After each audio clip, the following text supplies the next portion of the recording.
We have the A Train on the line. Okay, my beautiful wife, the A Train. Ready for this? 21 years. She is. And I don't want to prejudice the segment, but she's giddy as a schoolgirl. I'll be honest. I was excited all night. I know. I said It made me look forward to coming to work today because I knew. and that never happened. No. I knew she was going to be on, and I know she knows her stuff. But we've got an update on the murder in the Low Country. We do. And I said to her, I think she had a hand in it. You think she spread the news? I think she wanted to go back down there. Yeah. She missed the heat and the humidity. You think she outed this woman for doing this, and that sent the defense team into motion. And she's got points at that Hampton Inn. She does. And she wants to go down there and eat at that Redeem little 'em. diner. It's very possible. You owe me a waffle. Very we just talked to her a minute ago. I said, right before I put her on hold, I said, "Are you ready to go?" I'm ready. Giddy. Chris Demm described it as giddy. After she's done, don't let me forget, Chris Demm just had a hot take on another topic as well, which right. we're full of hot takes here today. And Dave was adding About in also. time. But first to the A Train. Now, if you haven't followed this, Yeah, you need to get us all up to speed on this. Alex Murdaugh from South Carolina was convicted 6 months ago of murdering his wife and young son. He was on the stand during the trial. My wife was there. The A Train was there in South Carolina, I believe on 4 separate occasions to go to this trial. And What was the punishment? 2 life sentences? Or I believe it was. Back-to-back life sentence. Let's just ask the Yeah, she expert here. knows. Let's Yeah. bring her in. Good morning, Sweet Pea. How are you? Good morning. I'm great. Yeah. Well, we knew you would be. But you've got to be worried here, and let's get into it in a moment. But it was 2 life sentences that he's now serving in South Carolina prison, correct? Yes, and in South Carolina, you have no possibility of parole if you're sentenced to 2 life sentence or a life sentence. Okay. No possibility of parole. Okay. And you thought that he was guilty, of course, the entire time. You told us that at the time. And you did think that when you read the jury, because you were in the courtroom, I remember you saying that you felt like it might be a hung jury because of the looks on their faces, correct? Yes, because of the looks on their faces and because we heard sort of through the grapevine that there was one juror who was holding out, Okay. which concerns me now as to how we heard that. But anyway. Now, okay, let's get to Interesting words. Now, here we are 6 months later, and a bombshell broke out yesterday that Alex Murdaugh could get a new trial. His defense attorneys have gone to see jurors and have discovered the fact, allegedly, that the clerk of court tampered with the jury by doing several different things. And do you think she was responsible for that one juror being removed who you were worried about? So the allegations are of jury tampering. And let me say that when this came out yesterday, I just kind of glossed over it because I thought, oh, yeah, new trial, of course, they want this. Well, then my phone started blowing up with all my Hampton friends, my South Carolina friends. And they're like, no, this is serious. Mm-hmm. So I look into it. This is unprecedented. Usually when you hear about jury tampering, you hear about like the defense maybe trying to plant some seeds or things like that. This is jury tampering by an official, an elected official, the clerk of court. So it's huge, and you would be hard-pressed to find a case anywhere like this in this country because it's very rarely done that a court official, maybe a bailiff might say something, but not the clerk of court. Mm-hmm. So it breaks down into 4 different allegations, the way I read it, and I've been up all night devouring all this. So the allegations start with that she had private conversations with jurors. Well, that's not supposed to happen. The clerk of court is supposed to handle logistical things related to the jurors, like what do they want for lunch, making sure they have a hotel if they need it, transportation, things like that. But she is not supposed to engage with them in any way. Mm-hmm. So one of the allegations is that she had private conversations with the jurors. You'll recall the juror who was dismissed and had eggs. She had to go back in and get her eggs. Remember? Right. Yes, you told us that. That's right. Yep. Yes. So we call her the egg juror. Okay, the egg juror. Yep. And she was. So the clerk of court, Becky Hill, asked her before she was dismissed, when she just had conversations with her. She asked if she was leaning guilty or not guilty. What? And then then asked her how other jurors were leaning as well to try to get an idea of what everyone was thinking. This particular juror, the egg juror, again, this was before she was dismissed, She said, I'm not really sure. I want to wait until closing arguments until I make up my mind, which, of course, is the right answer. Well, really, the right answer was no comment. You're not supposed to be talking to me. Mm-hmm. But she said, I'm waiting to make up my mind. Well, about 10 minutes later, she was dismissed, which I'll get into in a minute. So that's concerning. Again, if all of these allegations are true, we don't know yet if they're true. The clerk of court asked the same juror, the egg juror, what questions she had that needed to be resolved in her mind. And she said, well, they never found any weapons. And the clerk of court said, well, don't worry. They're never going to find those guns. Don't even worry about that. Oh, no. Yes. Then this egg juror had some issues with her ex-husband. And the clerk of court told her, oh, I bet the Murdaughs got to him. Oh, no. Now, these are just allegations, correct? Just allegations, though. These are allegations, but these are in sworn. It's really important to note that these are in sworn affidavits by these jurors. So that is their legal, like they've signed, they've been notarized that they are saying this is their, I don't think they call it testimony, but this is their statement on the situation. And we'll get to what needs to happen next, but there has to be a hearing where they would say this in open court. So that's one of the allegations about private conversations. The other one is private conversations that the clerk of court had with the foreperson, and that's concerning. So we knew who the foreperson was. We could see her in the in her first seat in the jury box, and they're saying that the foreperson would often request to speak with Becky, is her name, Becky Hill, the clerk of court. She would often request to speak with Becky, and then Becky would appear. They would go off together privately, and then she would come back and wouldn't say anything about what was said. One time they went into a single-stall bathroom together, and then when she came out, and this is a single-stall bathroom in the jury room, when they came out, Becky says to the jurors, you can't ask her what we talked about. Wow. And then perhaps most concerningly, well, all of these are concerning, when they went to Moselle, which was the crime scene, Becky went on that trip. I'm not really sure why she went on that trip, but she did. No one was supposed to talk. The jury is not supposed to discuss the case amongst themselves, and no one was supposed to talk while they were there.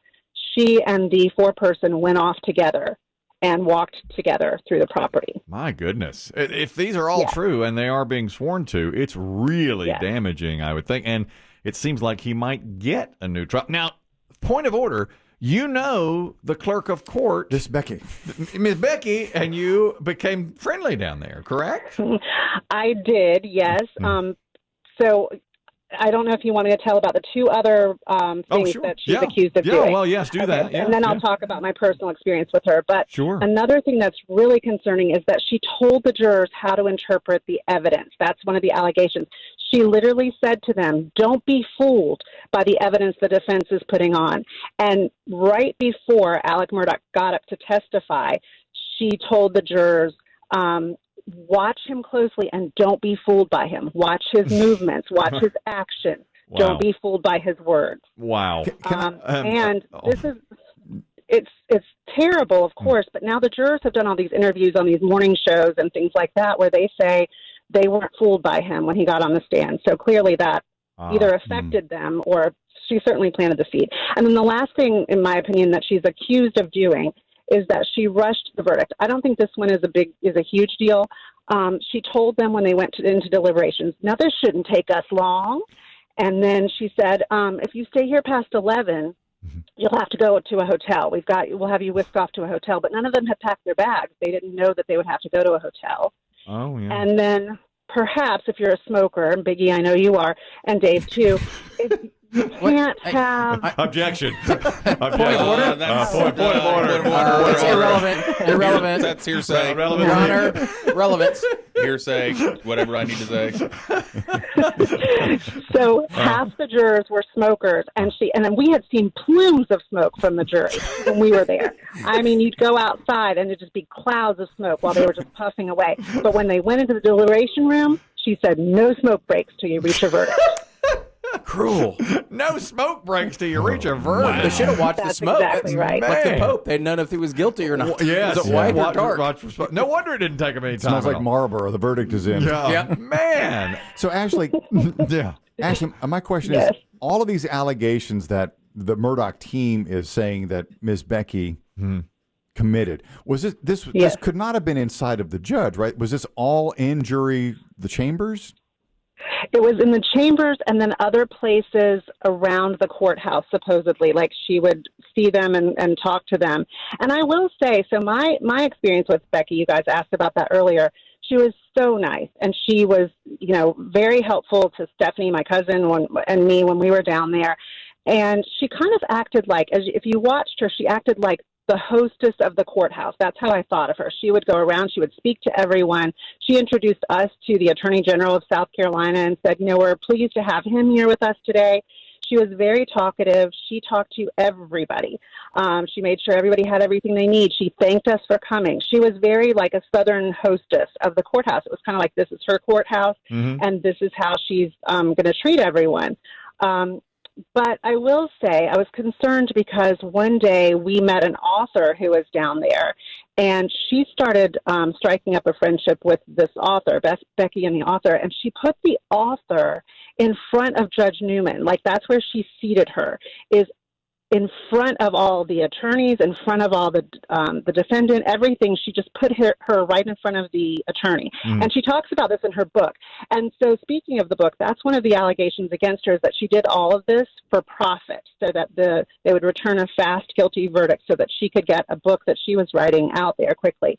To me, that doesn't really matter. But they're saying that she did it for her own personal gain, which you can't do as an elected official. Well, I don't know. That's a pretty big deal. Biggie, you have a question. Well, that's what I was going to say. It sounds to me like, do you think she really thought she was doing anything wrong, or do you think she just thought she was being the hostess, the mother of the courthouse? Is it possible? Yeah, do you think that she just took her role way more on than as it clerk is? of court, you'd think she'd know. Yeah. You think, but but it sounds to me like she's just Southern Belle. kind of overly friendly. Yeah. Maybe to Biggie's point too, if Miss Becky did this with this trial, do you think you would assume done it that with she would others. have done it with other Yes. trials? But this may be the biggest trial to hit that county for sure. Plus, you're taking advantage of the jury because those people don't know courtroom process. Most of us don't. Right. Of course. Fair. And so Biggie's question is a really good one, and one that I ran through my mind as I was reading all this. I'm like, well, that sounds like her. It makes sense. It seems like the kinds of things she would do. But she should have been instructed. She was elected in November of 2020, so she had plenty of time to be instructed on her role as the clerk of court and what she was allowed to do and not to do. And I think a lot of this is common sense. You're not supposed to talk to the jury, and you're certainly not supposed to say things to them like, ignore what the defense is putting out. Don't be fooled by him. Right. Things like that. I think that's just common sense. And yes, the jurors are rural people, but they certainly know that she's not supposed to be saying this. And they did not. So it's interesting about the jurors. The defense attorneys, Dick Harpootlian and Jim Griffin, who, I don't really trust them either, of course. They said they got whiffs of this right after the verdict, like, you need to look into this.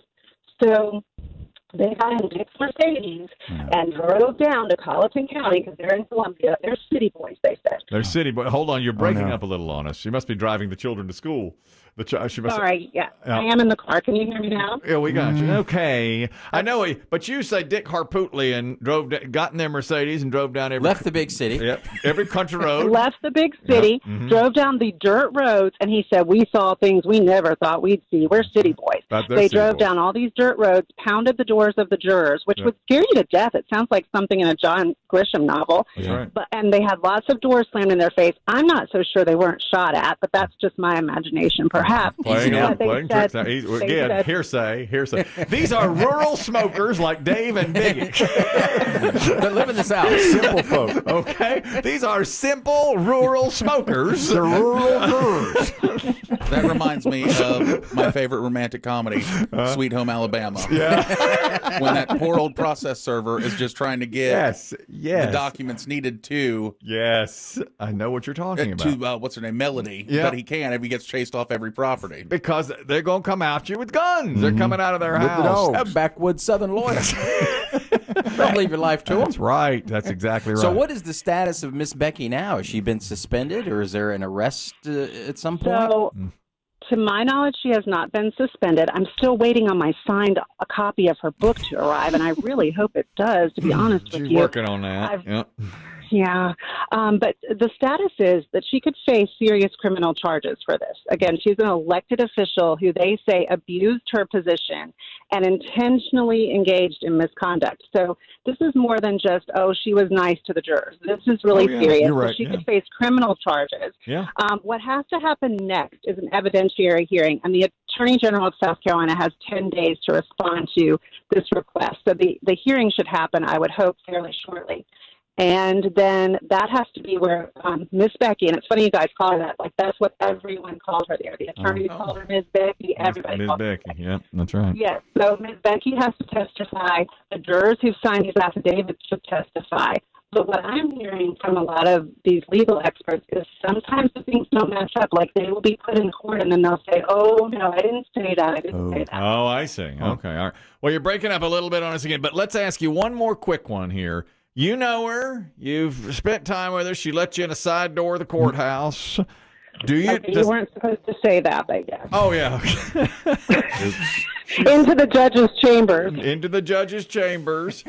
Good Lord, how'd this woman get elected? She knows everybody. She loves everybody. Yeah, everybody loves her. So, do you think she's guilty? Just knowing what you know, do you think she did this?